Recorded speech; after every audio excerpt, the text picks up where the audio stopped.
সুপ্রিয় দর্শক, অনেক অনেক শুভেচ্ছা জানিয়ে আমন্ত্রণ জানাচ্ছি স্বাস্থ্য বিষয়ক আয়োজন ক্যান্সার আলাপন অনুষ্ঠানে। সঞ্চালনায় আমি ডাক্তার ফাতিহা শাফি আছি আপনাদের সাথে। দর্শক, আপনারা জেনে থাকবেন আমরা এই অনুষ্ঠানে ক্যান্সার সংক্রান্ত যে কোনো একটি বিষয় নিয়ে আলোচনা করার চেষ্টা করি। আজও এর ব্যত্যয় ঘটেনি। আজ আমরা আমাদের অনুষ্ঠানের বিষয়বস্তু চূড়ান্ত করেছি পাকস্থলী ক্যান্সার। আর এই বিষয়ে কথা বলার জন্য আমাদের সাথে অতিথি হিসেবে আছেন ডাক্তার মোহাম্মদ তৌসিফুর রহমান, ক্যান্সার বিশেষজ্ঞ, consultant, TMSS cancer centre, Bogura. আমন্ত্রণ জানাচ্ছি আপনাকে আমাদের আজকের এই আয়োজনে। ধন্যবাদ। আমরা পাকস্থলীর ক্যান্সার নিয়ে আজকে আলোচনা করতে যাচ্ছি। পাকস্থলীতে ক্যান্সার হওয়া এই বিষয়টি আসলে অনেককেই অনেকভাবে ভাবিয়ে তোলে। শুরুতেই জানতে চাইব যে পাকস্থলীর ক্যান্সার বলতে আমরা কি বুঝি? আমাদের শরীরে পাকস্থলী আছে, এটা আমরা সবাই জানি, এবং পাকস্থলী হচ্ছে একটি রিজার্ভার, জাস্ট একটা ফুড রিজার্ভার হিসেবে কাজ করে। এটা হচ্ছে এর মেইন ফাংশন। তো এই পাকস্থলী অর্গানটাতে যখন ক্যান্সার হয়, এর ভিতরে লাইনিং এপিথেলিয়াম যেটাকে বলি, তো সেখানে যখন ক্যান্সার হয় সেটাকে আমরা বলছি পাকস্থলী ক্যান্সার। তো পৃথিবীতে দেখা যায় যে চতুর্থ সর্বোচ্চ সংখ্যক মানুষ পাকস্থলী ক্যান্সারে আক্রান্ত হয় এবং তৃতীয় সর্বোচ্চ সংখ্যক মানুষ পাকস্থলী ক্যান্সারে মৃত্যুবরণ করে। আমি যদি 2020 সালের স্ট্যাটিস্টিক্স বলি ওয়ার্ল্ড ওয়াইড, তো 20 সালে প্রায় 11 লক্ষ মানুষ পৃথিবীতে পাকস্থলী ক্যান্সারে আক্রান্ত হয়েছেন, যার মধ্যে প্রায় 7 লক্ষ মানুষই মৃত্যুবরণ করেছেন। এবং দেখা যায় যে যাদের বয়স 50-এর বেশি, এবং আমি যদি গড় বয়স বলি, গড় বয়স হচ্ছে 68 বছর, এবং নারী পুরুষে মোটামুটি আক্রান্তের হার মোটামুটি মানে সমান। তো এই পাকস্থলী ক্যান্সার তাদের মধ্যে হয়ে থাকে। এবং পৃথিবীতে যদি আমি বলি, উন্নত বিশ্বের দেশগুলোর মধ্যে এর প্রকোপটা বেশি, বিশেষ করে জাপান, কোরিয়া, চায়না, হংকং, এই রিজনটাতে পাকস্থলী ক্যান্সারের এন্ডেমিক জোন, বা এই রিজনটা আসলে এদের পাকস্থলী ক্যান্সার প্রবণ এলাকা হিসেবে গণ্য করা হয় বিভিন্ন কারণে। তো এছাড়াও দেখা যায় মধ্য আমেরিকা, উত্তর আমেরিকা এবং পূর্ব ইউরোপের দেশগুলোতেও এর প্রকোপ বেশি থাকে। আমাদের দেশে আসলে সুনির্দিষ্ট তেমন স্ট্যাটিস্টিক্স নেই, তবে আমরাও আমাদের ব্যক্তিগত প্র্যাকটিস লাইফে আমরাও প্রচুর পাকস্থলী ক্যান্সার পেশেন্ট পেয়ে থাকি। আচ্ছা, আপনি একটি তথ্য দিয়েছেন যে 2020 সালের পরিসংখ্যান অনুযায়ী 11 লক্ষ মানুষ পাকস্থলী ক্যান্সারে আক্রান্ত হয়েছেন এবং 7 লক্ষ মানুষ এতে মৃত্যুবরণ করেছেন। এই যে একটা হিউজ একটা রেশিও, সেটির পেছনে আসলে কি কি কারণ কাজ করতে পারে বলে আপনি মনে করেন?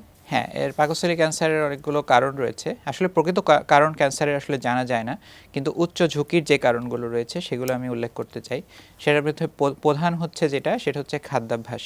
খাদ্যাভ্যাসের ভিতরে যারা নাইট্রাইট জাতীয় খাবার বেশি খায়, ধূমায়িত খাবার, অতিরিক্ত লবণযুক্ত খাবার, স্পাইসি ফুড, এই খাবারগুলো যারা বেশি খায়, দেখা যায় যে এই Chinese food, Japanese food, Korean, Hong Kong, এই তাদের কালচারের মধ্যে এই খাবার ব্যাপারটা কিন্তু বড় একটি ব্যাপার, এবং যার কারণে ওই রিজনে এটা বেশি হয় বলে ধারণা করা হয়।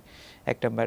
2 নম্বর হচ্ছে এইচ পাইলোরি ঘটিত এক ধরনের ব্যাকটেরিয়া আছে, সেই ব্যাকটেরিয়া ঘটিত পেপটিক আলসার ডিজিজ থেকে পাকস্থলী ক্যান্সার হতে পারে।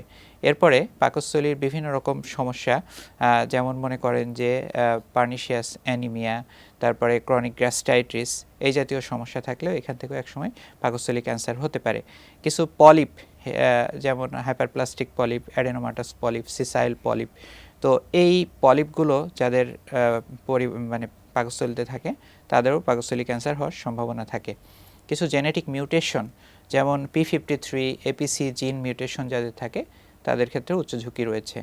এছাড়াও কিছু জেনেটিক সিনড্রোম, যেমন আমরা পিওর্স জ্যাগার্স সিনড্রোম বলে থাকি, যেমন ফ্যামিলিয়াল অ্যাডেনোমাটাস পলিপোসিস একটা সিনড্রোম আছে। এরপরে হেরিডিটারি নন পলিপোসিস কোলন ক্যান্সার, HNPCC বলা হয়, তাদের ভিতরেও এই পাকস্থলী ক্যান্সারের উচ্চ ঝুঁকি রয়েছে। এছাড়াও কিছু ফ্যাক্টর রয়েছে যেগুলো ট্রিটমেন্ট রিলেটেড ফ্যাক্টর, যেমন আগে পেপটিক আলসার ডিজিজের চিকিৎসা কিন্তু সার্জারির মাধ্যমে করা হতো, এখন করা হয় না, এখন অন্যভাবে করা হয়। তো সেক্ষেত্রে পার্শিয়াল গ্যাস্ট্রেক্টমি করা হতো। দেখা যেত যে যাদের মধ্যে পার্শিয়াল গ্যাস্ট্রেক্টমি করা হয়েছে 15 থেকে 20 বছর পরে তারাও পাকস্থলী ক্যান্সারের ঝুঁকিতে তারাও পড়ে যাচ্ছেন। এরপরে দেখা যায় যে রেডিয়েশন, যাদের অল্প বয়সে যদি লিম্ফোমা জাতীয় রোগ হয়, অ্যাবডোমেনে অনেক সময় রেডিওথেরাপি দেওয়ার প্রয়োজন পড়ে, বা যে কোনো ক্যান্সারে অ্যাবডোমেন যদি রেডিওথেরাপিতে তারা রেডিয়েশনে উন্মুক্ত হয়, অথবা এমনিতেও যদি তারা বিভিন্ন ট্রিটমেন্ট পারপাসে যদি বা ডায়াগনস্টিক পারপাসে তারা রেডিওথেরাপিতে উন্মুক্ত হয়, অথবা অকুপেশনাল হ্যাজার্ড হিসেবে রেডিয়েশনে যদি উন্মুক্ত হয় তাহলে দেখা যেতে পারে তার একসময় পাকস্থলী ক্যান্সারে আক্রান্ত হতে পারে। আচ্ছা তো মোটামুটি এইগুলোই আর কি পাকস্থলী ক্যান্সারের ঝুঁকির উচ্চ ঝুঁকির কারণ। আচ্ছা, অনেকগুলো কারণ আপনি আসলে বর্ণনা করলেন। এবার জানতে চাচ্ছি যে আমরা যেরকমটা জানি যে early detection is very important. পাকস্থলী ক্যান্সারের ক্ষেত্রে আসলে রোগীর আসলে আগে ভাগে বোঝার কি কোনো বিষয় আছে কিনা? এটা আসলে একটি খুবই গুরুত্বপূর্ণ একটি প্রশ্ন করেছেন। পাকস্থলী ক্যান্সার আসলে বেশিরভাগ ক্ষেত্রে 70% ক্ষেত্রে অ্যাসিম্পটোমেটিক থাকে, অর্থাৎ প্রায় 100 জন পাকস্থলী ক্যান্সার রোগীর মধ্যে 70 ভাগই কোনো ধরনের লক্ষণ প্রকাশ করে না প্রাথমিক অবস্থায়। তবে যে 30% লক্ষণ যারা প্রকাশ করে তাদের সেই লক্ষণগুলো হচ্ছে অনেকটা নন স্পেসিফিক, যে কারণে মানুষ এটাকে অত গুরুত্ব দেয় না। তো তার ভিতরে কি আছে লক্ষণগুলোর মধ্যে? আপনি নন স্পেসিফিক লক্ষণ যেমন অতিরিক্ত শারীরিক দুর্বলতা, তারপরে দেখা যাচ্ছে যে হঠাৎ তার রক্ত কমে যাচ্ছে, তার শরীরে রক্ত কমে যাচ্ছে, কিন্তু এটার কারণ খুঁজে পাওয়া যাচ্ছে না। বারবার রক্ত দেওয়া হয় কিন্তু তার আবারও রক্ত কমে যায়। এরপরে গ্যাসের সমস্যা, যেটাকে আমরা বলি যে আপার জিআই ডিসকমফোর্ট বা আপার অ্যাবডোমিনাল পেইন, ব্যথা নিয়ে আসতে পারে উপরের পেটে। তো এটাও হচ্ছে যাদের দীর্ঘস্থায়ী এবং যাদের বয়স 40 বা তার বেশি, তাদেরকে আমরা অবশ্যই চিন্তা করব যে তার পাকস্থলী ক্যান্সার হলেও হতে পারে। এগুলো নন স্পেসিফিক। এরপরে তাদের হচ্ছে হতে পারে খাওয়ার রুচি কমে যেতে পারে, এবং আর্লি স্যাটাইটি যেটাকে বলে, মানে অল্প খেলেই তার পেট ভরে যায়।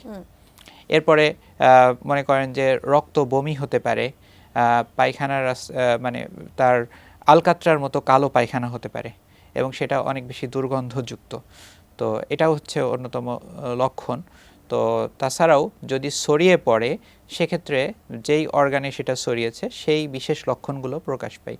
যেমন তার যদি পেটের মধ্যে ছড়িয়ে পড়ে, পেটে পানি আসতে পারে, অ্যাবডোমিনাল ডিস্টেনশন হতে পারে, সেক্ষেত্রে কনস্টিপেশন হতে পারে বা পেট ফুলে যেতে পারে অ্যাডভান্সড অবস্থায়। এরপরে ফুসফুসে যদি ছড়ায়, তার কাশি হতে পারে, তার শ্বাসকষ্ট হতে পারে, কাশির সাথে রক্ত উঠতে পারে। এরপরে যদি ব্রেইনে ছড়ায়, তাহলে সেক্ষেত্রে তার কিছু মাথা ব্যথা হতে পারে, বমি ভাব আসতে পারে, খিঁচুনি হতে পারে, প্যারালাইসিসের মতো একটা সিনড্রোম দেখা যাচ্ছে যে কোনো একটা সাইড উইক হয়ে যেতে পারে এরকম। তারপর লিভারে যদি ছড়ায়, তাহলে তার অরুচিটা আরও বেশি হবে, বমি ভাবটা আরও বেশি হবে, এমনকি বমিও তার ফ্রিকোয়েন্টলি হতে পারে, অ্যাবডোমিনাল পেইন হতে পারে, অরুচি। তো এই ব্যাপারগুলো। আর যদি কারো যদি হাড়ের মধ্যে ছড়ায়, বোনসে, যেমন মেরুদণ্ডের হাড্ডিতে যদি ছড়ায়, তাহলে লো ব্যাক পেইন হতে পারে। অনেক সময় দেখা যায় যে প্যাথোলজিক্যাল ফ্র্যাকচার, একটুতেই দেখা যাচ্ছে পড়ে গেছে, তাতেই তার মাজার হাড় ভেঙে গেছে। তো এরকমভাবেও বিভিন্ন রকম প্রেজেন্টেশন নিয়ে আসতে পারে তো পাকস্থলী ক্যান্সার আর কি। এবার জানতে চাইবো যে এই যে রোগীরা আপনাদের শরণাপন্ন হয়ে থাকেন, এবং অনেক রোগীদেরই ম্যাক্সিমাম ডাক্তারদের ক্ষেত্রে একটি কমন কমপ্লেইন থাকে, সেটি হচ্ছে আমাদেরকে অনেক অনেক টেস্ট দেয় ডাক্তাররা। তো পাকস্থলী ক্যান্সারের ক্ষেত্রে আসলে সেই টেস্টটি কীরকম হয়ে থাকে, টেস্ট কি কি দিয়ে থাকেন আপনারা, সেই প্রসঙ্গে জানতে চাইবো। হ্যাঁ, সুন্দর একটি প্রশ্ন করেছেন। আসলে টেস্টের ব্যাপারটা আসলে ক্যান্সার চিকিৎসার ক্ষেত্রে একটু বেশি টেস্ট করা লাগে বা একটু ভিন্নধর্মী টেস্ট করা লাগে, কারণ এটা তার চিকিৎসার জন্যই অনেক প্রয়োজন হয়, তার ফিটনেসের জন্য। তো ক্যান্সার চিকিৎসার টেস্টগুলোকে আমরা আসলে 4 ভাগে ভাগ করতে পারি। প্রথমত তার হচ্ছে ডায়াগনস্টিকের জন্য, এরপরে তাকে স্টেজিংয়ের জন্য, এরপরে তার পারফরমেন্স স্ট্যাটাসের জন্য, এবং তারপরে তার ফলো আপের জন্য। এই 4 ক্যাটাগরিতে আমরা ভাগ করি। তো আমরা যেটা তার ডায়াগনোসিসের জন্য কিছু টেস্ট আমরা করি, তার ভিতরে অন্যতম হচ্ছে এন্ডোস্কোপি এবং এন্ডোস্কোপিক বায়োপসি।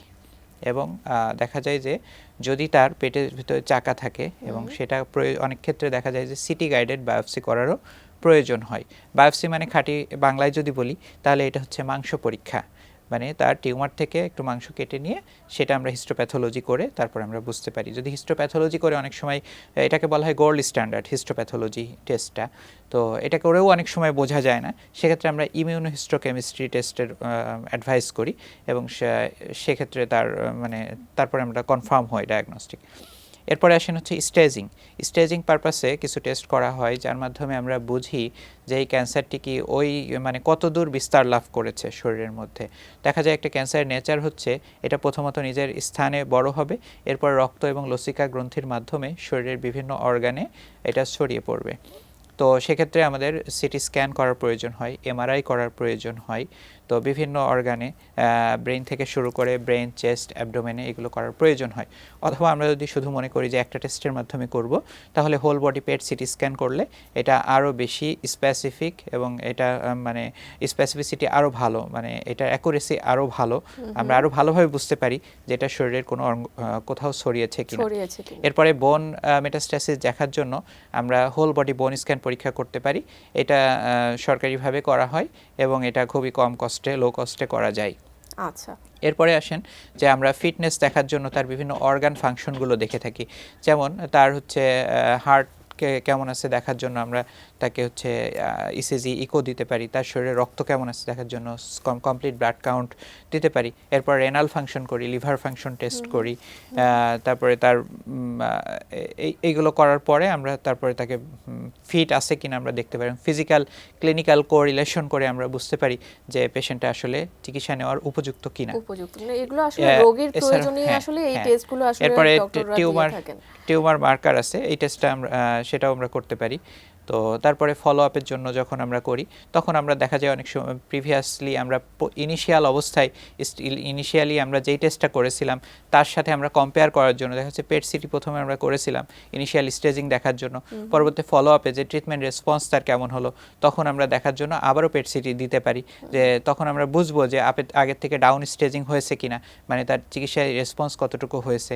তো এটাই আর কি। তো এই জন্য আসলে ক্যান্সার চিকিৎসার ক্ষেত্রেও একটু বেশি টেস্ট করার প্রয়োজন পড়ে রোগীর স্বার্থেই আসলে এই টেস্টগুলো আসলে চিকিৎসকরা দিয়ে থাকেন।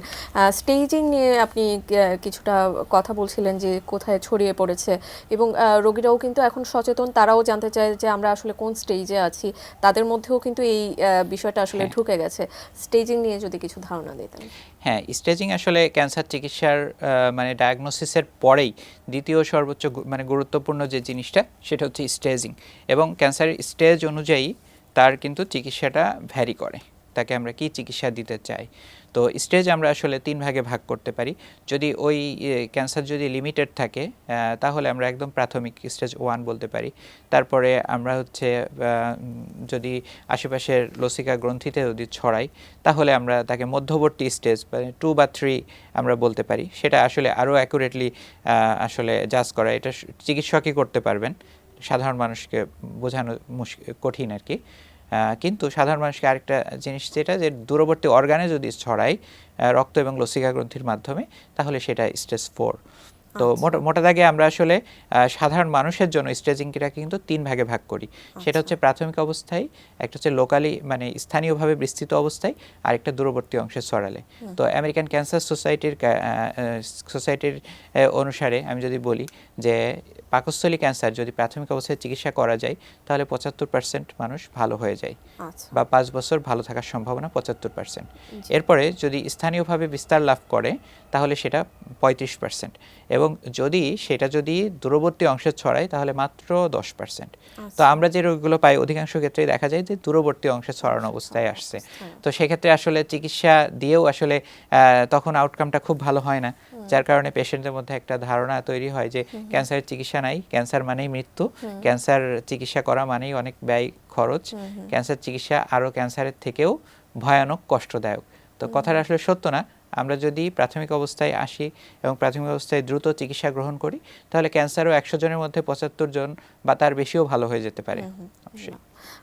আমরা এবার চিকিৎসা প্রসঙ্গে চলে আসি। আমাদের বিষয়টির সাথে যেহেতু চিকিৎসা সম্পৃক্ত, চিকিৎসা প্রসঙ্গে আসলে আসতে চাচ্ছি যে কোনো ক্যান্সারের ক্ষেত্রে আমরা জানি যে সার্জারি, কেমো, রেডিওথেরাপি এই প্রসেসগুলোর মধ্য দিয়ে আসলে যেতে হয় এবং বিভিন্ন অনেক অ্যাডভান্স ট্রিটমেন্টও উদ্ভাবিত হয়েছে, সেই সম্পর্কে আপনার কাছে জানতে চাইব। হ্যাঁ, পাকস্থলী ক্যান্সারের চিকিৎসা যদি মোটা দাগে বলি তাহলে সার্জারি তো অবশ্যই, surgery, chemotherapy, radiotherapy, targeted therapy, immunotherapy, তো এইগুলো আর কি। তো সার্জারি আমরা কখন করব? যদি লিমিটেড অবস্থায় থাকে, আর্লি অবস্থায় থাকে তাহলে আমরা সার্জারি করতে পারবো এবং রেডিওথেরাপিও আমরা দিতে পারবো। এটা লোকালি এই জিনিসটা লোকাল ম্যানেজমেন্টের জন্য। এরপরে যদি রোগটা ছড়িয়ে পড়ে, শরীরের মধ্যে ছড়িয়ে পড়ে বা স্টেজ 4 হয়ে যায় তখন আর কি আমাদের লিমিটেড অপশনে চলে আসতে হয়। তখন আমরা দেখা যাচ্ছে সার্জারি আর রেডিওথেরাপি অপশনটাকে স্কিপ করতে হয় এবং সেক্ষেত্রে আমাদের হচ্ছে এই কেমোথেরাপি, টার্গেট থেরাপি, ইমিউনোথেরাপি এই জিনিসগুলো দিয়ে আমাদের কাজ করতে হয়, চিকিৎসা দেওয়ার প্রয়োজন হয়। আচ্ছা, এই চিকিৎসাগুলোর আসলে আউটকাম কিরকম, বা বাংলাদেশে এই চিকিৎসাগুলো অ্যাভেলেবল আছে কিনা? হ্যাঁ, বর্তমানে বাংলাদেশে ক্যান্সার চিকিৎসার মোটামুটি সব ধরনের মেডিসিনই অ্যাভেলেবল এবং সব ধরনের চিকিৎসা পদ্ধতি আসলে অ্যাভেলেবল আছে। তো সেক্ষেত্রে আমি দেশের মানুষকে আশ্বস্ত করতে চাই যে আপনারা চিকিৎসার ক্ষেত্রে দেরি করবেন না। আপনারা যদি দেশের বাইরে চিকিৎসা করাতে যেতে চান তাহলে আপনারা পাসপোর্ট ভিসার জন্য ওয়েট করবেন না, দেশেই চিকিৎসাটা শুরু করবেন। এরপরে চিকিৎসার মধ্যবর্তী অবস্থায় বা পরবর্তীতে আপনি চাইলে আপনি দেশের বাইরে যেয়ে আপনি দেখিয়ে আসতে পারেন, যে আপনার চিকিৎসার ফলো আপ করে আসতে পারেন। তো এটা আপনার জন্য সবচেয়ে বুদ্ধিমানের কাজ হবে। আদারওয়াইজ ক্যান্সার ছড়িয়ে পড়লে কিন্তু পৃথিবীর কোথাও যেয়েই আর ভালো মানে আউটকাম পাওয়া কঠিন হয়ে যাবে। এবং আমাদের দেশের ডাক্তাররা কিন্তু সেই ব্যাপারে আসলে যথেষ্ট এখন সচেতন, এবং তারা বেশ দক্ষতার সাথে আসলে ক্যান্সার চিকিৎসা করে থাকে। আমরা জেনেছি যে সম্প্রতি আপনার একটি বই প্রকাশিত হয়েছে 21শে বইমেলায় 2024 সালে। সেই বইটি সম্পর্কে যদি সংক্ষেপে কিছু বলতেন। আমি যদি বইটা হাতে নেই, এটা হচ্ছে আমার বইটা, এটা হচ্ছে ক্যান্সার সচেতনতাই মুক্তি।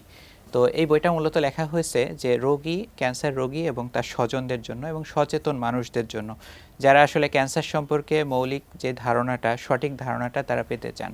দেখা যায় যে আমাদের সমাজে বা আমাদের অনেক শিক্ষিত মানুষ, আমি বলবো যে ডাক্তারদের মাঝেও বেশিরভাগ মানুষেরই ক্যান্সার সম্পর্কে নেগেটিভ ধারণা। কিন্তু ক্যান্সার যে ভালো হয়ে যায়, ক্যান্সার যে প্রতিরোধযোগ্য, ক্যান্সার যে নিরাময়যোগ্য এবং কিভাবে এটা সম্ভব, তো সেইগুলো আমি আমার জ্ঞান থেকে এবং আমি যেগুলো পেয়েছি সেটা নিয়ে আমি বইটা লিখেছি, যাতে এবং বাংলায় লিখেছি, যাতে সাধারণ মানুষ এই জিনিসগুলো পড়ে ক্যান্সার সম্পর্কে সচেতন হতে পারে এবং ক্যান্সার থেকে নিজেদেরকে রক্ষা করতে পারে, এবং যার ক্যান্সার হয়েছে পরিবারে সে যাতে সঠিকভাবে মানে সিদ্ধান্ত নিতে পারে যে সে কি করবে, কোনটা তার করণীয়। তো বইটা আমি এবছর বের করেছি এবং এটা অনলাইন রকমারিতে পাওয়া যাচ্ছে এবং দেশের বিভিন্ন বিভাগে এটা পাওয়া যাচ্ছে।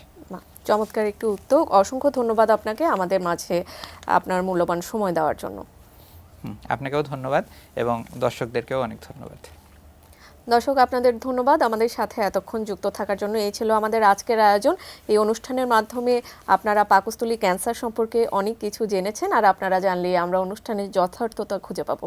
পরবর্তী পর্ব দেখার আমন্ত্রণ জানিয়ে আজকের মতো এখানেই শেষ করছি। সবাই ভালো থাকবেন, সুস্থ থাকবেন, এটিএন নিউজের সাথেই থাকবেন।